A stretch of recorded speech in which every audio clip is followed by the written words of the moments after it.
Target Buffer. Isso daqui é uma estratégia muito interessante também. É um pouquinho diferente do Branch Prediction Buffer, porque como o nome sugere, né, ele vai armazenar o alvo do desvio. Tá? Então, aqui tem algumas implicações bem curiosas. Tá?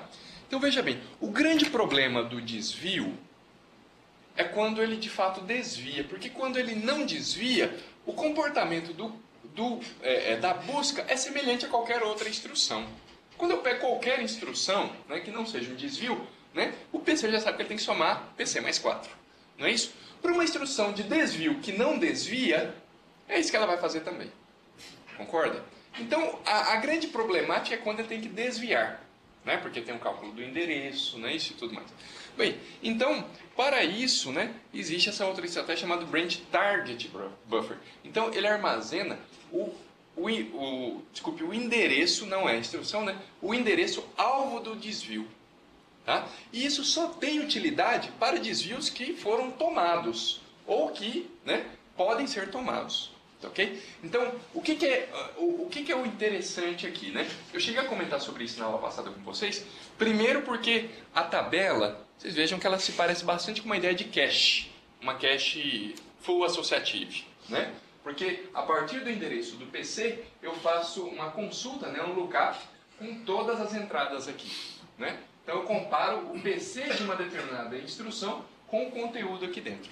Tá certo? Bem, o que acontece é que, pela mecânica de funcionamento do Branch Target Buffer, se esse PC associar alguma entrada aqui, significa que isso é uma instrução de desvio. E mais, que o endereço que está aqui é o endereço de um desvio, não é o endereço do PC mais 4. Entendeu? É o endereço de um desvio. Porque a Branch Target Buffer só tem sentido para desvios que são tomados. Né? Porque esses desvios aqui é que influencia no ciclo perdido. Não é? Quando vocês olhavam lá para a máquina MIPS Pipeline, né? Aí a gente fez todo um trabalho lá de adiantar o desvio. Né? O desvio resolvia lá no estágio main, a gente trouxe para o ID, não foi? E eu falava para vocês, olha pessoal, a gente tem que tomar cuidado aqui ao entender isso, porque apesar dele estar sendo resolvido no ID, não é todo momento que eu vou ter uma bolha no pipeline. Né? Eu só tenho uma bolha quando o desvio é tomado. Quando ele não é tomado, né, ele já faz o branch not taken, ele já busca a próxima, tá tudo beleza. Okay? De forma geral, né, o problema, né, das bolhas ou dos atrasos, né, devido ao conflito de controle, acontece quando o desvio é tomado. Tá certo? Quando o desvio é tomado. Então, o que é a estratégia de Branch Target Buffer? Eu vou armazenar o endereço de desvio só dos desvios que foram tomados. Os desvios que não foram tomados eu não vou armazenar aqui. Tá? Eu não vou armazenar aqui dentro. Ok? Por quê? Porque se eu armazenar aqui, a ideia é que eu possa buscar rapidamente, já no próximo ciclo, por exemplo, né? No próximo ciclo, eu já busco essa instrução aqui, que é o alvo do desvio. Okay? Eu já busco essa instrução que é alvo do desvio. Então eu não perco ciclo algum. Okay? Pela nossa estratégia original lá do branch no pipeline, a gente perdia um ciclo nessa situação. Né? Pelo Branch Prediction Buffer, a gente tenta não perder. Não é isso? Aqui também eu tento não perder. Okay? Porque ele vai fazer isso, mas é predição. Né? É predição, ele pode errar. Okay? Só que essa estratégia aqui, ela é interessante porque eu não perco o tempo calculando o endereço. Ok? Eu não perco o tempo calculando o endereço. O endereço já está aqui. Professor, no caso aí, nessa coluna da esquerda aí, vai ficar o endereço do desvio, né, da instrução de desvio, e na direita o endereço alvo. Então. Exatamente. Aqui exatamente. Aqui é o endereço da instrução de desvio, então, aqui é o endereço quando ele alvo. busca, por exemplo, o BNE, o BQ lá, ele vai comparar ali, daí ele vai ter o endereço alvo. Aí ele vai ter o endereço alvo aqui. Aí ele vai fazer uma previsão, né? Então ele vai assumir, né? Se associou aqui, o que ele assume? Ele assume, o desvio vai ser tomado. Aí no caso vai entrar o preditor ali. Aí, né? Aí ele diz, bom, ele vai usar uma predição aqui, take ou not taken, né? Para ele assumir lá. Agora, para ele buscar esse cara aqui ou não, ok? Porque tem o fato de que você, às vezes está aqui, mas você pode errar, né? Pode ser que da vez anterior ele tomou e agora ele não vai tomar. Né? O que acontece? Né? Você Se aqui tiver T, você vai pegar esse endereço aqui e você vai buscar. Ok? Ok? Tudo bem? Mas ele já está aqui. Então o que você faz? Você não apaga ele daqui, você deixa ele aqui, tá certo? E muda a predição dele aqui. Errei. Então agora é NT. Tá certo? Então quando você buscar de novo esse endereço de desvio, você calcula aqui, né? Você associa aqui. Opa, ele é um desvio. Porque veja, isso daqui está acontecendo no estágio IF, ele não sabe o que é instrução de desvio. Quando se associa aqui, você sabe, ela é de desvio. Ela é de desvio, né? Então, ela sendo de desvio, então, eu vou olhar aqui a predição, né? Então, ele fala, opa, a predição é T. Vou pegar esse endereço e vou, né, no próximo ciclo já buscar. Se está NT, ele fala, opa, não vou buscar. Vou pegar o PC mais 4. Que seria o defuso. Ok? O que vai acontecer inevitavelmente nessa mecânica aqui é que ele pode pegar... vai acontecer isso a primeira vez, né? Óbvio. Ele vai pegar uma instrução de desvio que não está aqui, né? Como ele vai associar aqui o PC e o PC não vai existir, ele não sabe que é desvio. Né? Então tudo bem. Então ele não tem como ele fazer predição também, tá certo? E aí ele vai executar, né? Quando chegar no ID, ele descobre que é um desvio. Né? Aí ele descobre que é o desvio, ele resolve... aí ele fala, opa, o desvio foi tomado, eu coloco aqui. Mas essa estrutura é em hardware, né? É toda em hardware. Ela não está no estágio abaixo? Essa daqui tem que estar no IF, né? IF, então você vai ter que ter um tipo de forward ali. Tem que ter. O que pode ser feito... Por isso que nesse slide anterior aqui, ó, tem essa ideia... Perdão, aqui atrás, tem a ideia de você ter uma unidade integrada. Porque... você pode pegar, enquanto essa instrução está passando pelo pipeline, você pode, na verdade, agilizar o cômputo do endereço, né? Dependendo conforme o conjunto de instruções, né? Às vezes é um endereço absoluto, né? Às vezes é só um deslocamento sobre o endereço, e já ir colocando esses valores aqui na hora que você resolver a instrução. Né? Você opa, eu bati lá na unidade de controle, é um desvio, né? Eu já estou com o endereço prontinho aqui, sabe? Não computo o endereço depois disso. Aí você minimiza o atraso de incluir ela aqui nesse buffer. Então isso daqui é uma estratégia bastante interessante, porque primeiro porque você não precisa resolver, porque só fazendo de novo analogia com Branch Prediction Buffer, né?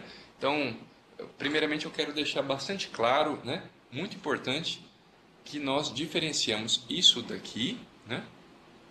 Essa estratégia aqui, do Branch Prediction Buffer, né? Do Branch Prediction Buffer, né? Então a BTB, não só ela armazena, né, o endereço que vai desviar, como ela armazena isso apenas para as instruções de desvio que vão de fato desviar. Uma instrução de desvio que não, né, pela execução ali, ela não desviou em nenhum momento, ela nunca vai aparecer aqui no Branch Target Buffer. Diferente do Branch Prediction, né? Que ela estaria lá. Né? O Branch Prediction ele pega todo mundo, certo? Tem outra coisa muito importante que vocês observaram, né? É que aqui está armazenado, qual é a largura disso daqui? A largura disso daqui é 32 bits, né? Porque é exatamente o tamanho do PC. Então aqui ele armazena um desvio individualmente, né? Não há situações aqui de conflito, né? Não há situações de conflito. Isso daqui é uma cache no fundo, né? Há situações do que eu tenho tantos desvios, né? Que agora eu tenho um novo desvio que não está aqui dentro, mas ele desviou. Então tem que vir aqui aplicar algum mecanismo, né, uma política, porque é uma cache associativa, aplico uma política, tiro alguém daqui e coloco outro. Sabe isso daqui? Tanto é que não é difícil vocês encontrarem, eu chutaria inclusive que no próprio livro vocês vão encontrar isso daqui com esse nome, a Branch Target Cache. Tá? É muito comum encontrar essa terminologia. Tá? Branch Target Cache, porque isso agora funciona como uma cache de fato. Tá ok, gente? Então tem essa possibilidade também, tá? Com essas características, né? Então, só para deixar claro, né? Buscar o próprio desvio. Porque o PC, ele está sempre uma instrução à frente, né? Você executou uma ADD, abaixo da ADD tem um desvio. Na hora que você buscar o ADD, não é isso? Na hora que você buscar o ADD, o PC vai ser uma PC mais 4. Tá certo? Esse PC aqui, eu bato aqui no Branch Target. Eu nem busquei a instrução ainda. Percebe? Eu nem busquei. Ok? Eu nem busquei a instrução ainda. Tá certo? Então, o endereço. exato. Né? Mas isso não quer dizer que eu não tenho que buscá-lo, eu tenho que buscá-lo. Tá? Mas isso aqui se agiliza o procedimento, né? Vocês estão me entendendo o que vai acontecer? Porque olha só, com isso, né, eu sei que a próxima instrução que eu vou ter que buscar é um desvio, não é isso? E eu já sei aqui, ó, a entrada foi encontrada? Foi encontrada lá na Branch Target Buffer. Então, o que eu vou buscar, o que eu estou trazendo agora da memória, né? O que eu estou trazendo agora da memória é um desvio, né? Porque só entra aqui se for desvio. Disso nós temos certeza, né? Agora, óbvio, há desvios que não entram aqui. Mas tudo que tem aqui dentro é desvio. Então, se isso acontecer, né? Olha só, eu já vou... O próximo PC já vai ser o PC que já está preparado lá na Branch Target Buffer. Percebe?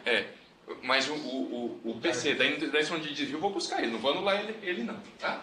Então, perfeito? Esse daqui é o que eu vou enviar para o PC, tá certo? Bom, nisso eu vou trazer instrução, tá entendendo? Eu vou trazer instrução, já sei que ela é um desvio mesmo, vou trazer instrução e vou fazer o procedimento normal dela, decodificar, não é isso? Ok? Aí eu verifico, olha, o branch foi de fato tomado, né? Porque foi isso que a minha predição, né? Minha predição é só para desvio tomado. O branch foi de fato tomado? Opa, beleza, né? Então continua normalmente. Né? E eu economizei o ciclo. Não é isso? Porque atrás da instrução de desvio já foi o endereço que eu mandei buscar. Né? Agora pode acontecer o quê? Do branch não ter sido tomado. Certo? Então agora o que eu vou fazer? Ó? Então, além de eu fazer a predição errada, né, eu tenho que mudar lá a entrada na BTB. Não é isso? Então olha só, o branch foi mispredicto, né? Ele foi predito erroneamente, né? Então, eu tenho que fazer um flush na instrução buscada, né? Porque eu busquei o alvo, né? Não é para buscar o alvo, é para buscar o PC mais 4, tá certo? E eu vou reiniciar buscando no outro alvo, ok? Aqui ele indica uma entrada na BTB. Se a decisão for essa, eu não preciso ter esse bit aqui, tá? Porque, na verdade, há implementações das duas formas, ok? Vocês viram aqui essa entradinha aqui, ó. Estão vendo aqui, ó? Se a ação vai ser sempre, olha, se eu errar, eu tiro ele, né?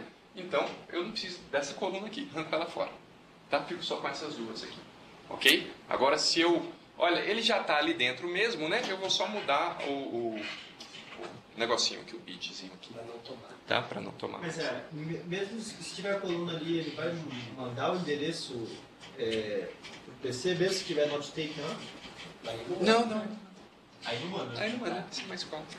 Então, mas aí se ele toma, ele volta e atualiza ali. Ah, tem que atualizar. Tem que atualizar. Esse dele vai errar a repetição. É porque assim, ó, aí a outra situação, que vai entrar bem nesse que você está falando, é que seria também no caso de você não encontrar uma entrada lá na branch target, né? Então você não encontrou uma entrada, né? Agora, assumindo que isso daqui seja um desvio, né? Então o que acontece é o seguinte, sendo um desvio, né, você pode acontecer isso, né? O desvio foi tomado, né? Se o desvio não foi tomado, beleza, você não altera a Branch Target Buffer, porque a Branch Target Buffer é para focar desvios tomados, né? Agora, tá vendo? Ela não estava na Branch Target Buffer, talvez foi a primeira vez, ou porque uma cache ela entrou e agora por conflito você retirou ela, né? Agora, se ela é uma Branch Target, se é um desvio, né? E se o desvio foi tomado, aí você precisa atualizar. Mas vai ter flush também, né? Vai ter flush também. Vai ter flush também. Ok? Vai ter flush, não tem jeito. Aquele quadradinho ali é o... Pois não. O quadradinho que ele manda é o previsto de desvio. Quadradinho. Ali no ID, o quadradinho. Esse é o predict PC. O ID, professor. Ah. Esse aí é o da direita? Esse daqui é isso daqui. Esse daqui. Esse Predict PC aqui. Esse é isso daqui. É essa coluna aqui. Ah, tá, só porque a palavra previsto ficou um pouco ambígua. É o Porque contador previsto de dá, branco. pode dar a ideia que o previsto é o que ele tentou pegar. Só para tirar Tá. só pra ambiguidade. Por Perfeito. isso que ele agilizou, então. Né? Por isso que ele agilizou. Você não precisou, né, computar. Você não precisou resolver o desvio, né? E nem computar o endereço, né? Ele já estava lá. Ele trabalhou direto. Com o que já estava na cache, né? No target. Mas essa BTB ela pode ter um preditor mais complexo? Pode. Pode. Porque na verdade... Correlação, coisa assim. Porque ele está destinando um campo só, né? Exato. Naquela região ali, aí você pode botar um BPB junto, né? Um Branch Prediction. Entendeu? Ali você pode botar um... Professor, é para esse lado aqui, eu fiquei na dúvida. Se ela não está na Esse BPB, lado de cá? desde o não lá em cima, né? Tá. Não foi encontrada na BPB. Isso. Aí você vem e pergunta se o desvio foi tomado. Isso. Supor que foi. Uhum. Aí você tem que colocar ela lá? Tem. Ah, Tem. Porque a BPB é para isso. Casos de desvio incondicional, né? Para desvio condicional, você não pode simplesmente anular a instrução. Você pode até substituir, só que você precisaria ter hardware replicado aqui para resolver o desvio, mas você até pode passar a instrução para ela ficar do lado do desvio executando o pipeline. Mas não dá para você eliminar o desvio. Tá? Então requer mais alterações se a gente vai implementar uma estratégia como essa para desvio condicional. Tá? Ok? Isso daqui, para a gente analisar essa coisa de desvio, né, tem essa estratégia aqui que é bastante interessante, que é também focada para desvios incondicionais, mas ela é um caso específico para endereços de retorno. Né? Então, o que acontece? Né? No endereço de retorno, então, quando você pega uma instrução JR, né, coisa desse tipo aí, RET para algumas máquinas, né, então, você tem um endereço de retorno associado, né, de novo, eu recaio na mesma problemática, né? Para que essa instrução existe, né? Eu vou direto para o desvio dela, tá certo? Só que, diferente do J, né? Se eu pegar a instrução J, vocês estão com o endereço aqui na frente, né? Esse endereço não muda, né? Esse cara aqui pode mudar, né? Porque, inclusive, pela semântica, né? Eu vou chamando, isso daqui está dentro de uma função, né? Essa função aqui ela vai sendo chamada de vários pontos, não é isso? Então, o endereço que é indireto, ele vai mudando, né? Aí agora você entra numa situação bastante complicada, né? Porque você é obrigado a passar isso à frente. Existe uma estratégia aqui que é de empilhar os endereços, né? Porque se eu entrei numa função, eu vou ter que sair dela, né, num determinado momento, ok? Então, quando eu pegar lá uma determinada instrução de desvio, em particular uma instrução de desvio que aponta para retorno, né? É muito caso disso daqui, né? Ele não é exclusivo para isso, nós sabemos, mas, né, fatalmente eu uso isso daqui para retorno, né? Alguns conjuntos de instruções têm instruções específicas de retorno. Quando eu quiser retornar, eu tenho que usar RET, pronto, acabou, né? Então, principalmente se o conjunto de instruções me dá um apoio nesse sentido, né, me dá uma ajuda, eu poderia pegar esse endereço de retorno, tá certo? E já deixar ele numa pilha, né? É isso que diz aqui. De forma que você não precisaria resolver o endereço, sabe? Ele está disponível tanto quanto o endereço absoluto, né? Então, na hora que você pegar o PC, né? Opa, esse PC aqui é de uma instrução de retorno de função, né? Uma instrução de desvio incondicional, né? De retorno de função, ok? Eu sei que o endereço desse cara está aqui nessa pilha. Você busca na pilha, né? Porque a gente vai entrando, né? Na hora que eu der um retorno, eu sei que o retorno é dessa função aqui, né? Dessa última que eu chamei, percebe? Então, a estratégia de usar uma pilha, onde isso aqui em algum lugar, né? É bastante interessante para você dar suporte a esses casos aqui, né? Porque esse caso aqui, originalmente, ele não encaixa lá com o Brain Target Buffer, né? Ok? Quer dizer, eu posso até forçá-lo a colocar lá esse endereço, né? Depois que eu resolver ele. Mas ele muda muito, né? Percebe? Eu não posso colocar... O problema é colocar ele como absoluto, né? Então, se você fizer um esqueminha como esse aqui, ele funciona a princípio bem melhor, tá? Então, já há alguns casos aqui bem interessantes. O subwoofer é grande, né? E grande, né? Parece que é muito grande, não é? Isso aqui é 2K, né? 1K, dependendo do porte dos programas. De fato, porque hoje, para propósito geral, né? A gente tem que pensar no pior caso de execução, e quase sempre o pior caso de execução se refere às instruções de inteiro, né? As instruções de ponto flutuante, elas geralmente têm um comportamento muito mais previsível, né? Porque os códigos são maiores, você tem menos desvios, né? Do que as instruções, do que os códigos de inteiro, né? Mas de forma que esse grande aqui é quando eu executo aplicações comuns, né, que envolvem aí algoritmos bastante tradicionais de ordenação, busca, né, estruturas de dados e assim por diante. Árvores, né? Ok, gente. Com isso daqui,